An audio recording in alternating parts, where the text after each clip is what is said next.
Assalamualaikum, jumpa lagi dengan channel obrolan Haris. Kali ini saya ingin membahas yang enteng dan menghibur saja, soal sejarah tram di Indonesia. Pasti banyak yang nggak tahu kalau Indonesia adalah negara pertama di Asia yang menggunakan tram sebagai alat transportasi umum di perkotaan. Pasti ada yang bertanya, apa itu tram? Tram merupakan moda transportasi berbasis kereta api yang menjadi transportasi penumpang perkotaan. Pada awalnya, tram dijalankan menggunakan tenaga kuda. Namun, setelah revolusi Prancis, akhirnya tram diperakarsai oleh tenaga listrik dan diesel. Moda transportasi ini pertama kali muncul di abad ke-19 di South Wales, Inggris, dengan bentuk menyerupai mobil, namun dengan badan kereta api yang ditarik dengan kuda. Bagaimana tram masuk ke Indonesia? Tram di Indonesia mulai populer pada tahun 1869 pada masa kolonial Belanda. Pada awal kemunculannya, tram di Indonesia juga masih ditarik dengan 4 ekor kuda dalam sekali jalan. Saat itu, tram muncul di Batavia atau Jakarta dengan rute Tanah Abang ke Jatinegara. Kehadiran tram di Indonesia menjadikan tanah air sebagai negara Asia pertama yang menggunakan moda transportasi ini. Bahkan, pada saat itu tram di Eropa juga masih jarang. Keren juga ya Batavia. Kemudian pada tahun 1881, tram mulai menggunakan tenaga uap menggantikan tenaga kuda. Jadi, perjalanan lebih cepat dan biaya pun murah.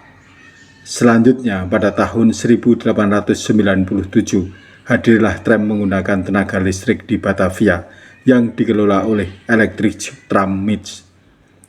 Transportasi ini beroperasi untuk beberapa jalur, yakni Menteng, Kramat, Jakarta Kota, lalu rute Senen, Gunung Sahari, serta jalur Menteng, Merdeka Timur, Harmoni. Pada saat itu, masyarakat antusias dengan kehadiran tram. Hal ini dikarenakan harga tiketnya tergolong cukup murah, yaitu 10 sen. Jauh lebih murah dibandingkan dengan mobil pribadi. Lagian mobil pribadi pada zaman itu juga masih jarang. Tram ini memuat penumpang banyak dengan jadwal yang teratur. Mobilitas jadi lebih cepat. Pada tahun 1909, jalur tram di Batavia sudah membentang sejauh 14 km. Namun sayangnya, pada tahun 1960, moda transportasi tram diberhentikan oleh Presiden Soekarno. Ini disebabkan karena tram dianggap kurang efektif, tidak modern dan mengganggu kenyamanan perkotaan, sehingga rel-rel terpaksa ditutup aspal. Apalagi pada saat yang bersamaan, hadir kendaraan roda 2 dan roda 4 dengan harga yang lebih terjangkau. Kendaraan pribadi mulai menjamur dan menggantikan tram. Ternyata rel tram yang ditimbun aspal dari zaman Belanda masih utuh. Saat pembangunan MRT fase 2A, PT MRT Jakarta menemukan rel tram di area konstruksi CP202. Rel tram itu akan direlokasi dengan baik agar kondisinya tetap terjaga seperti saat penemuannya.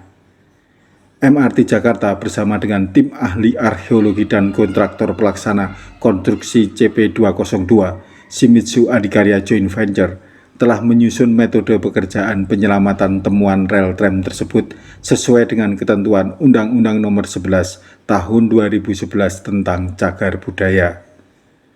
Terdapat 6 titik ekskavasi ditemukannya rel tram di area pembangunan CP202 dari total 8 titik ekskavasi yang dilakukan, yaitu di area pembangunan stasiun Harmoni sebanyak 2 dari 3 titik, area pembangunan stasiun Sawah Besar 2 titik, dan area pembangunan stasiun Mangga Besar 2 dari 3 titik. Secara umum, rel tram ditemukan di kedalaman 27 cm. Terdapat lebih kurang 118 span rel atau sepanjang 1,4 km yang akan direlokasi dan dilestarikan dengan baik. Komponennya terdiri dari batang rel, lempengan penyambung batang rel, bantalan rel yang terbuat dari kayu dan baja, baut dan sekrup, serta penambal rel dan batuan balas. Selain span rel, tim juga menemukan wesel rel atau pemindah jalur kereta.